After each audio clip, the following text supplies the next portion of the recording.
Hello everyone, आप सभी का स्वागत है स्टडी डायनेमिक्स में। और आज के वीडियो में हम लोग 19th एंड 20th जो आपका नवंबर है उसका करंट अफेयर कवर करेंगे। कल वाला करंट अफेयर आप लोगों का मिस हो गया तो इसको भी आज वाले वीडियो में उसको मैं कवर कर दूंगी। एंड जो सोर्सेज है आपका करंट अफेयर का वो पीआईबी है, ऑल इंडिया न्यूज़ है और डीडी न्यूज़ है। सो अगेन अगर आपका कोई भी न्यूज़ जो है मिस नहीं होने वाला है। और क्वेश्चन आप जो आपका पूरा वीडियो है क्वेश्चन फॉर्मेट में होगा। और एक्स्ट्रा न्यूज़ जो है नेशनल इंटरनेशनल न्यूज़ उसको भी हम लोग अलग से कवर करेंगे। सो पहला कोट देख लेते हैं। Half of the sorrow we are expecting good things from a wrong people and the other half we are detecting wrong thing in a good people.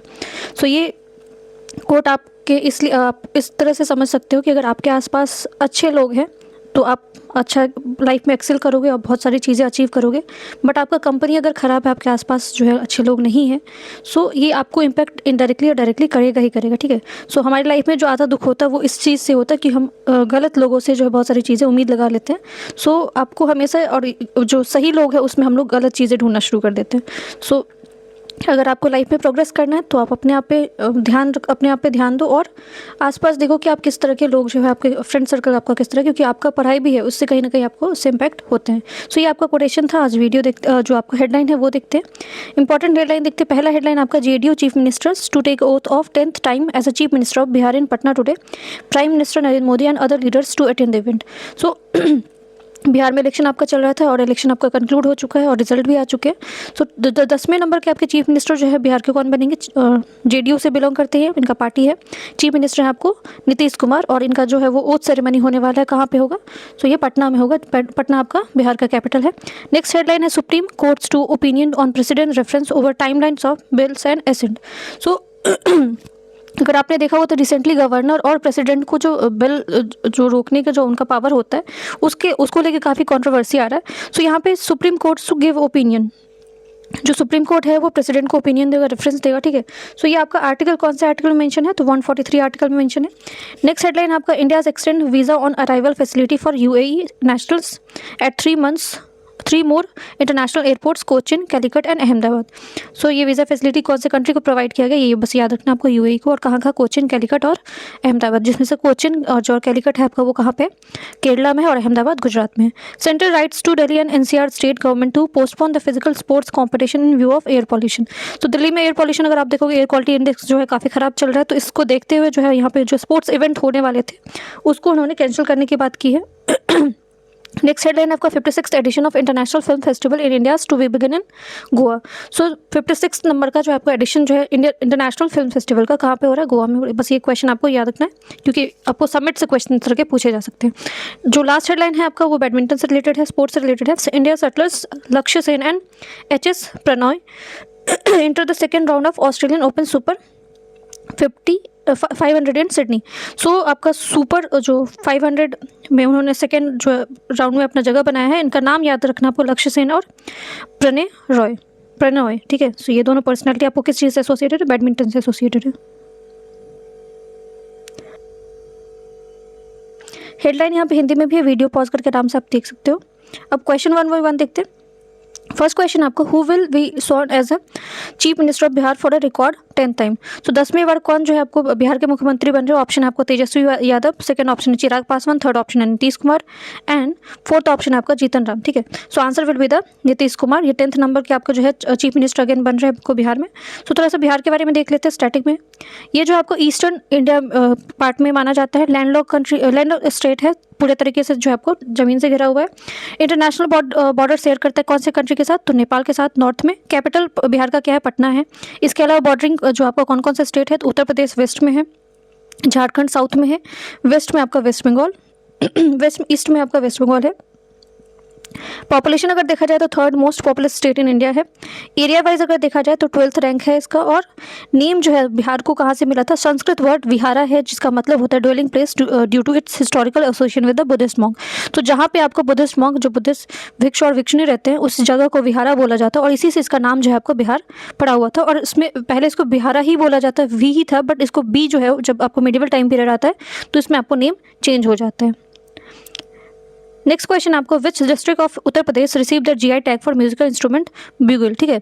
So bugle जो है आपका, उसको जीआई टैग बनाएगा कौन से डिस्ट्रिक्ट का, तो एक तो पहले ब्यूगल आपको ये याद रखना कौन से स्टेट का है, तो उत्तर प्रदेश का। अब यहाँ पे डिस्ट्रिक्ट आपको अगर बहुत ज़्यादा डीप में जाकर क्वेश्चन पूछा जाएगा, सो ऑप्शन आपका Agra, Mathura, C Meerut and D is Varanasi. So answer will be the Meerut. तो मेरठ का आपको जो है वो जीआई टैग बना है ब्यूगल, ठीक है। इमेज भी आपको दिख रहा होगा, म्यूजिकल इंस्ट्रूमेंट है और ये काफ़ी पुराना, अराउंड 200 साल जो है, अराउंड 80s में, जो 18वीं शताब्दी है, इस टाइम पे इसका जो पहला फैक्ट्री बनाया गया था और तब से ये चीज़ें कंटिन्यू है, तो इसीलिए इसको जीआई टैग दिया गया है। इसके अलावा अगर देखा जाए तो मेरठ में आपको अदर भी जीआई टैग है, जैसे कि आपको कैची जो वहाँ का स्पोर्ट्स जो आपका किट्स है, वो भी आपका मेरठ का जो है वो जीआई टैग है। तो जीआई टैग के बारे में थोड़ा स्टैटिक पोर्शन भी रिवाइज कर लेंगे। सो जीआई टैग अगर आपको याद रखना एक चीज़ की, यहाँ पे लिखा हुआ देखो, मेरठ का फर्स्ट जो आपका ये 140 ईयर ओल्ड म्यूजिकल इंस्ट्रूमेंट है और ये कब से कब कितना पुराना है आपको, नादिर अली और कंपनी, ठीक है, लोकेटेड इन जाली कोठी, जो कि एरिया है आपका कहाँ पे, मेरठ में है। Recognise the Meerut first factory to begin the manufacturing musical instrument. इसके डायरेक्टर जो है आपको फैज आफ्ताब है, explaining the bugles were widely use during the British era splayed when troops went to war. तो इसका इस्तेमाल तब किया जाता है ब्रिटिशर्स के टाइम पे, जब वो वॉर में जाते थे, उनकी जो आर्मी वॉर में जाती थी, तब ये इसको जो है बजाया जाता था और तब से ये चीज़ें अभी तक आपका कंटिन्यू है। तो ट्रेडिशनली बहुत ज़्यादा आपको बहुत पुराना चीज़ है, 140 साल पुराना है ये।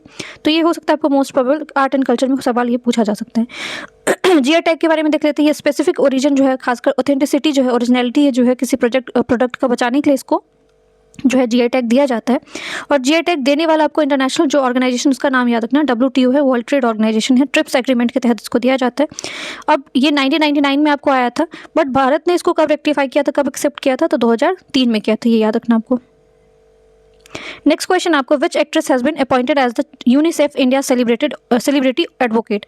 सो किनको यूनिसेफ का सेलिब्रिटी एडवोकेट डिक्लेयर किया गया, ऑप्शन आपका Priyanka Chopra, B option Alia Bhatt, C option है कीर्ति सुरेश, डी ऑप्शन है Kareena Kapoor. Answer will be the Keerthy Suresh. ये साउथ इंडियन एक्ट्रेस है आपको और इनको लास्ट ईयर इनको नेशनल अवार्ड भी मिला था इनकी मूवी के लिए और इन्हीं को जो है वो सेलिब्रिटी और एडवोकेट जो है वो अपॉइंट किया गया यूनिसेफ के, ठीक है।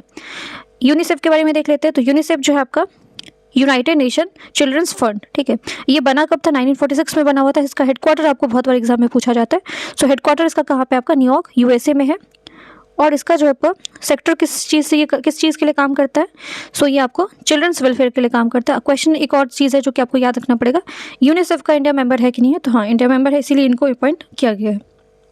नाउ नेक्स्ट क्वेश्चन आपको, तो joint military exercise Ajay warrior 2025 between India and, so joint military exercise जो आपका अजय वॉरियर है वो भारत और कौन से कंट्री के बीच में हुआ है। ऑप्शन आपका फ्रांस, बी है स्पेन, सी है चाइना एंड डी है आपका यूके, यूनाइटेड किंगडम, या फिर आप ब्रिटेन समझ लो। सो ये इसका आंसर क्या होगा आपका, यूके होगा। इंडिया और यूके के बीच में इंडिया और अजय वॉरियर किया गया है। इसके अलावा आपको बहुत सारे मिलिट्री एक्सरसाइज जो कि न्यूज़ में आपको, मित्र शक्ति इंडिया और श्रीलंका के बीच में रिसेंटली आपको 2025 में हुआ, कुछ दिन पहले इसको कंडक्ट कराया गया था, जो कि कहाँ पर हुआ था, आपका कर्नाटक में हुआ था। इसके अलावा आपका एक और मिलिट्री एक्सरसाइज था, मिलिट्री एक्सरसाइज है इंद्र, ठीक है, जो कि भारत और रसिया के बीच में हुआ था। ये भी आपको राजस्थान जो है इसको कंडक्ट कराया गया था। अब यहाँ पे बहुत सारे जॉइंट मिलिट्री एक्सरसाइज है, एक बार अगर आप देखना चाहते हो तो देख सकते हो, रिवाइज कर सकते हो। इंडिया और ऑस्ट्रेलिया के बीच में क्या होता है आपको, एक्सरसाइज ऑस्ट्रो हिंद और ये एक्सरसाइज पिच ब्लैक आपको याद रखना है। बांग्लादेश के बीच में आपको कौन सा होता है, एक्सरसाइज संप्रीति कॉर्पेट होता है। इसके अलावा अगर देखा जाए तो आपको संवेदना, ठीक है, ये आपको बांग्लादेश के बीच में होता है, भारत और बांग्लादेश के बीच में होता है। ब्राजील और साउथ अफ्रीका के बीच में आपको एम्बेसडर है, ठीक है। चाइना के बीच में आपको हैंड इन हैंड है, चाइना वाला इंपॉर्टेंट आपको एक मिलिट्री एक्सरसाइज है जो कि आपको हो सकता है पूछा जा सकता है। इजिप्ट में आपको क्या होता है, एक्स साइक्लोन होता है, ये आपको बहुत जो है कुछ साल पहले हुआ था और क्वेश्चन भी आपको पूछा गया है। फ्रांस के बीच में आपको क्या होता है, एक्सरसाइज शक्ति होता है और एक्सरसाइज वरुण और गरुड़, ये तीनों आपको याद रखना, क्योंकि एक्सरसाइज शक्ति भी आपको रिसेंटली हुआ, ये फ्रांस में ही हुआ है, ठीक है, इंडिया और भारत के बीच में 2025 में हुआ है। तो 3-4 जो कि आपको ऑलरेडी न्यूज़ में चल रहा है, सो ये याद रखना आपको। इंडोनेशिया और जो भारत के बीच में क्या होता है, आपको एक्सरसाइज गरुड़ शक्ति होता है, ठीक है। सो गरुड़ अगर पूछा जाए तो इंडिया और फ्रांस के बीच में होता है, बट अगर आपको पूछा जाए गरुड़ शक्ति, ठीक है, सो ये आपको इंडोनेशिया और इंडिया के बीच में होता है। इजराइल के बीच में आपको एक्सरसाइज ब्लू फ्लैग होता है। जापान के बीच में, इंडिया और जापान के बीच में धर्म गार्जियन, ये आपको ये याद रखना है। और किर्गिस्तान के बीच में आपको एक्सरसाइज कज इंद है और किर्गिस्तान के बीच में आपको खंजर है, ये खंजर याद रखना आपको।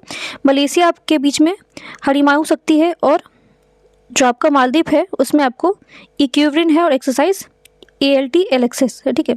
मंगोलिया के बीच में नोमैडिक एलिफेंट है, ये आपको याद रखना है। म्यांमार के बीच में आपको काफ़ी सारे एक्सरसाइज है, इसमें आप नेपाल वाला आपको याद रखना है, सूर्य किरण। खासकर जो आपको बॉर्डरिंग कंट्री है ना, उसके साथ आपको क्वेश्चन बनने के मोस्ट प्रोबेबल चांसेस होते हैं। दूसरा जो आपका न्यूज़ में होता है, सो अजय वॉरियर आपको याद रखना है, इंडिया और यूनाइटेड किंगडम के बीच में हुआ है। नेक्स्ट क्वेश्चन आपका, वर्ल्ड टॉयलेट डे जो है वो कब सेलिब्रेट होता है? ऑप्शन है आपको 19 नवंबर, बी ऑप्शन है 18 नवंबर, सी ऑप्शन है 17 नवंबर एंड डी है इसका कोई आंसर नहीं है, ठीक है, नन है। सो आंसर विल बी द 19 नवंबर। हर साल आपको 19 नवंबर को जो है वो वर्ल्ड टॉयलेट डे सेलिब्रेट किया जाता है और 19 नवंबर को ही आपको इंटरनेशनल मेंस डे भी सेलिब्रेट किया जाता है। तो नवंबर में काफ़ी सारे इंपॉर्टेंट डेज है जो कि आपको याद रखना है। 14th को आपको चिल्ड्रंस डे होता है, 15th को आपका क्या था, ट्राइबल डे जिसको जनजातीय गौरव दिवस बोला जाता है, और इसके अलावा अगर देखा जाए तो आपका 19th को इंटरनेशनल मेंस डे और 19th को ही आपको इंटरनेशनल टॉयलेट डे भी सेलिब्रेट किया जाता है। नेक्स्ट क्वेश्चन आपका 2025 का 24th एशियन आर्चरी चैंपियनशिप जो है वो आपका कंक्लूड हो चुका है, खत्म हो चुका है। बट ये जो 2024 का आपका एशियन आर्चरी चैंपियनशिप था, ये हुआ कहाँ पे? ऑप्शन है आपका न्यू दिल्ली, बी है संघाई, सी है ढाका एंड डी है माले। सो न्यू दिल्ली में तो हुआ नहीं है, ठीक है। ये कहाँ पे हो रहा था आपका? तो ढाका में हुआ। ढाका किसका कैपिटल है? तो बांग्लादेश का कैपिटल है। संस्करण याद रखना आपको, जो 24वें नंबर का एडिशन है, ये आपको पूछा जा सकता है। दूसरा इसमें जो है ये, क्योंकि अब ये खत्म हो चुका है इवेंट, तो ये कब से कब तक चला था आपको? 8 नवंबर से लेकर 14 नवंबर के बीच में चला था। और इंडिया के लिए बहुत जो है इसमें प्राउड मोमेंट है, क्योंकि अगर इसमें रैंकिंग देखा जाए, एशियन जो आपका आर्चरी चैंपियनशिप हुआ है, इसमें भारत ने अपना पहला रैंक हासिल किया है। और जो इसका सेकंड रैंक पे आपको कौन सा है? South Korea. फर्स्ट रैंक पे आपको इंडिया है, याद रखना। सबसे ज़्यादा जो मेडल है वो भारत ने इसमें जीता है। Which Hollywood actor has been awarded an honorary Oscar at the Governors Award 2025? So किनको ये दिया गया है? ऑप्शन है आपका ब्रैड पिट्स, बी है आपको हैरिसन फोर्ड, सी है आपको टॉम क्रूज, डी है माइकल केन, ठीक है। सो answer will be the Tom cruise को ये अवार्ड दिया गया है ऑनरी ऑस्कर, ठीक है, 2025 का। थोड़ा सा ऑस्कर के बारे में भी देख लेते हैं। सो ये 97th इसको एकेडमी अवार्ड भी बोला जाता है। 2025 का ऑलरेडी आपको अवार्ड दे दिया, 2026 में आगे अनाउंस होगा, बट 2025 का अगर हो सकता है अभी कोई एग्जाम आप देने वाले हो तो आपको पूछा जा सकता है। बेस्ट पिक्चर में किसको मिला था? तो एनोरा को मिला था। डायरेक्टर आपको सेन बेकर को मिला था एनोरा मूवी के लिए। और एक्टर किसको मिला हुआ था? एंड्रियन ब्रॉडी को मिला हुआ था ब्रूटल्स के लिए। और एक्ट्रेस किसको मिला था? तो माइके मेडसन को मिला था, ये भी एनोरा के लिए मिला हुआ था। मूवी आपको याद रखता है जो आपका बेस्ट मूवी के लिए। यहाँ पे बाकी भी जैसे कि आपको फिल्म एडिटिंग में इतना डिटेल नहीं पूछा जाता आपको। डॉक्यूमेंट्री फीचर फिल्म में आपको कौन सा था? नो अदर लैंड, ठीक है। नेक्स्ट क्वेश्चन आपको रोलाने फेस्टिवल, ठीक है। तो ये फेस्टिवल कहाँ पे होता है? आपको ऑप्शन है मणिपुर, असम, सी है आपको हिमाचल प्रदेश, डी है Sikkim. So answer will be the Himachal Pradesh. So Raulane festival जो है आपका, ये क्योंकि आर्ट एंड कल्चर में सवाल बन सकते हैं आपको। सो ये फेस्टिवल कहाँ पे होता है? आपको हिमाचल प्रदेश में होता है। ये फेस्टिवल जो है वो किस चीज़ के लिए सेलिब्रेट किया जाता है? The festival is celebration of the faith and community. The Raulane festival preserve the ancient Himalayan culture and tradition with the villagers coming together to honor with their protectors, and it serves true example of connection between human and divine. So ये आपको जो है जो इंसान है और जो divinity power है उसके बीच में कनेक्शन दिखाता है। और ये आपको जो हिमाचल प्रदेश में सेलिब्रेट किया जाता है। ये अपने जो एंसेस्टर्स जो इनके जो पूर्वज है उनको ये जो है वो डेडिकेशन और डिवोशन जो है वो देते हैं, ठीक है। नेक्स्ट क्वेश्चन आपका, in November 2025 the former prime minister of which country was sentence to death? So ये कौन से कंट्री को जो है वो कंट्री के जो prime minister farmer prime minister रही हुई हैं इनको फांसी की सजा सुनाई गई है? तो ऑप्शन है आपका पाकिस्तान, बी है सीरिया, सी है Bangladesh and D is Bhutan. So answer will be the photo आपको दिख रहा होगा, ये आपको फॉर्मर प्राइम मिनिस्टर कहाँ की? बांग्लादेश की, शेख हसीना इनका नाम है। इनको जो है क्राइम अगेंस्ट ह्यूमैनिटी के लिए जो है वो इनका जो बांग्लादेश का जो कोर्ट है, जो आपका टॉप मोस्ट कोर्ट है, उन्होंने इनको फांसी की सज़ा सुनाई है। बांग्लादेश का कैपिटल क्या है? ढाका है। और आपका अभी रिसेंटली आपका जो एशियन आर्चरी चैंपियनशिप है ये यहीं पे हेल्ड हुआ है। और जो बांग्लादेश के साथ अगर देखा जाए तो आपको तिस्ता रिवर जो है डिस्प्यूट है, ठीक है। इसके अलावा आपको वेस्ट बंगाल से जो आपको इवन जो आपको म्यांमार वाला रोहिंग्या वाला प्रॉब्लम है वो भी बांग्लादेश से एसोसिएटेड है। तो ये सारे प्रॉब्लम्स है वहाँ पे। अब यहाँ पे डिटेल न्यूज़ देख लेते हैं, जो कि आपको एक्स्ट्रा न्यूज़ मैंने बोला था जो कि आपका मिस हो गया था पहले वाला, वो सारी चीज़ें एक साथ आप रिवाइज कर लोगे। पहला जो ये भी अगेन इंडियाज़ एक्सपोर्ट्स अप 4.8%, ठीक है। So India overall exports combining merchandise and service rise to 491.8 billions during the April and October. So ये आपको इसमें आपको काफ़ी जो है वो प्रॉफिट हुआ है, इजाफा हुआ है, बढ़ोतरी जो आप खासकर इकोनॉमिक पर्सपेक्टिव से अगर देखोगे तो ये अच्छा हमारे लिए साइन है कि हमारा एक्सपोर्ट जो है वो राइज हुआ, क्योंकि अगर आप देखा जाए तो कुछ महीनों से जो था एक्सपोर्ट में हमारा गिरावट देखने को मिल रहा था। तो ये इससे ये पता चल रहा है कि आपका जो ग्लोबल स्लो डाउन हो रहा है, चाहे आपका रसिया यूक्रेन का वॉर हो या फिर आपका यूएस का टैरिफ हो, तो इससे भारत पे बहुत ज़्यादा आपका असर इसका नहीं पड़ा है। ये आप इस चीज़ से यहाँ से डेटा का यूज़ कर सकते हो। नेक्स्ट है आपका स्पीति घाटी बनी देश की पहली कोल्ड डेजर्ट बायोस्फीयर रिजर्व। सो ये ऑलरेडी आपको पता है, ये तो बहुत दिन से न्यूज़ में चल रहा है, तो आपको बस ये याद रखना है कोल्ड डेजर्ट बायोस्फीयर रिजर्व कहाँ पे, तो हिमाचल प्रदेश में है। और ये स्पीति वैली है आपका कहाँ पे, हिमाचल प्रदेश में ही है। इसको आपको यूनेस्को के अंदर मैन एंड द बायोस्फीयर के तहत जो है चीन में हुई बैठक में मिला था मान्यता, ठीक है। और ये जो आपका कोल्ड बायोस्फीयर रिजर्व है किस चीज़ के लिए फेमस है आपको, सो ये कोल, तेंदुआ, ब्लू सिप एंड दुर्लभ जड़ी बूटियाँ जो होती है आपको खासकर जो हर्ब्स होते हैं इसके लिए फेमस है ये। नेक्स्ट है आपका union minister for environment and forest climate change Bhupender Yadav announce the India will host the global big cat summit in New Delhi. So अगले साल जो आपको 2026 में आपको ग्लोबल बिग कैट अलायंस का जो समिट है वो भारत में ही होने वाला है। और जो बिग कैट अलायंस है इसमें आपको बहुत सारे कंट्री जो है इसमें पार्टिसिपेट करते हैं। और ये इसका बनाने का जो एजेंडा क्या था आपको, कि आपको खासकर जो बायोडाइवर्सिटी है उसको प्रोटेक्ट करना है। और बिग कैट में आपको 7 बिग कैट है, ठीक है, जिसमें से आपको 2 जो है वो आपको इंडिया में नहीं मिलते, बाकी 5 आपको मिलते हैं। सो जो 7 बिग कैट्स है उसके नाम आप लोग को बताना कमेंट सेक्शन में कौन कौन से बिग कैट्स के अंदर आते हैं और ये किसका इनिशिएटिव था जो बिग कैट है। दूसरा न्यूज़ है आपका सेनकू आइलैंड के बारे में, ठीक है। अब ये जो ज्योग्राफी में इस तरह के क्वेश्चन होते हैं ना, जो डिस्प्यूटेड चीज़ें होते हैं वहाँ से सवाल बनते हैं आपको। सो सेनकू आइलैंड जो है वो कलेक्टिव टर्म्स यूज़ किया गया, refers to the group of island. कहाँ पे आपको यहाँ पे ये बहुत सारे आइलैंड से बना हुआ, इसमें कुवा, तेसू भी, ठीक है, ये सब नाम नहीं याद रखना आपको, बट ये डिस्प्यूट किसके किसके बीच में है आपको ये याद रखना। Senkaku island has been contagious issue between the Japan and China relation. और अभी रिसेंटली अगर देखा जाए तो चाइना ने वहाँ पे जो है अपना ड्रिल जो स्टार्ट किया है, मिलिट्री एक्सरसाइज जो भी आपका नेवल एक्सरसाइज है वहाँ पे कंडक्ट कराने की कोशिश कर रहा है। अब ये आइलैंड को क्लेम करता है जापान के द्वारा कि जापान का पार्ट है और चाइना इसको बोलता है कि चाइना का पार्ट है। सो आपको ये याद रखना कि सेनकू आइलैंड डिस्प्यूटेड जो है वो किसके किसके बीच में, चाइना और जापान के बीच में। सो ये आपका एक्स्ट्रा न्यूज़ था, इसके अलावा 10 के 10 क्वेश्चन थे। सो अगर आपको कोई सजेशन है तो वीडियो कमेंट सेक्शन में लिख सकते हो, और अगर वीडियो पसंद आए तो वीडियो को लाइक कर सकते हो, चैनल को subscribe. Thank you so much.